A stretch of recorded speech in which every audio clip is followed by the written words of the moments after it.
On the question of women, you know, I come from a place where at the heart of almost every major resistance movement, whether it was the anti-dam movement, which I've been closely involved in, and which for me contains the most profound of political arguments.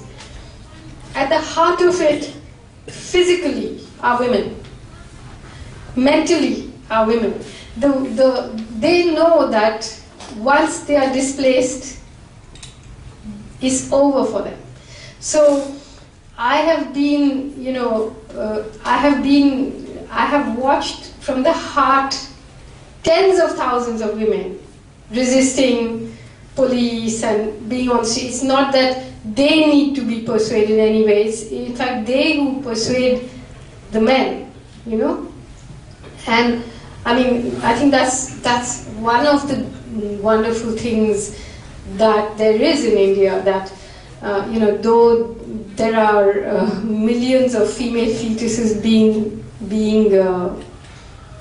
annihilated, there are also the most ferocious and free women, you know.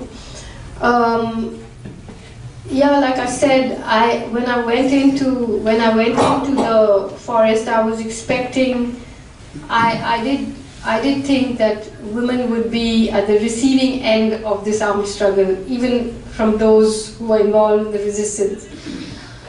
But I found that, you know, in those Adivasi areas, before the corporates got their eye on the minerals, the forest department was the great landlord, and it was just allowed for government officials, police, forest department, and the industries that were around, the businessmen, to go in and just rape a tribal woman or pick one up for, you know, sport. And all of that was stopped by this resistance movement. And then, of course, this process of militarization resulted in a huge amount of atrocities on the women, which is why many of them joined the guerrilla army. But equally, many of them joined to escape the traditional patriarchy within tribal society, which is often ignored when people want to paint a romantic picture of the perfect society and so on. But you know, I would say that in so many ways there are imaginations, or feminist imaginations in India. I mean, I've never lived in the West for any length of time, and so initially, before I started to come here, I had sort of automatically been conditioned to believe that, you know, in the West the women were freer, and in the East we were oppressed and so on. When I come here, I find quite often I find a conservativeness that surprises me, you know. And in India, both things exist: the conservativeness as well as the freedom, should you break out of that, you know, in all kinds of ways. Because I mean, though they are trying very hard, we're still not we're still not the manufactured creation of the makeup industry, or the fact that when you're 50 you must look like you're still 21, or any of that, you know. So there's a great liberation and freedom in that, and power.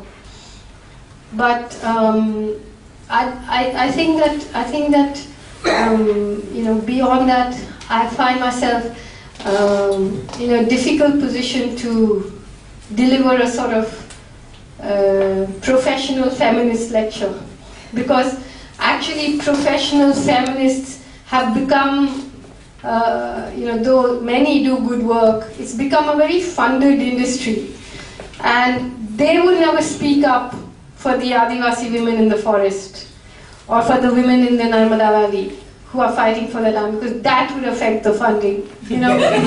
So that's a separate thing. You know, so you stick to subjects which don't actually threaten the economic accepted economic imperial order of, you know, global finance. Then you're okay. But if you start getting involved in this, then you're in a lot of trouble. Often people tell me that you are not a feminist. I said, on what count am I not a feminist? Because you don't, you know, write these essays on.